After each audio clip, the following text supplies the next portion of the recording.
மாத்திரம் இல்லை என்றால் மனிதர்கள் உயிரோடு விழுங்கியிருப்பார்கள். நீர் மாத்திரம் இல்லை என்றால் மனிதர்கள் உயிரோடு விழுங்கியிருப்பார்கள்.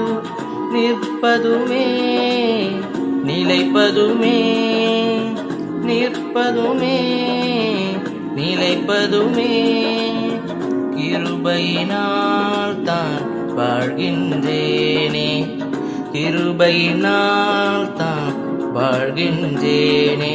வாழ்வே நீ தானையா, வாழ்வே நீ தானையா, என் வாழ்வே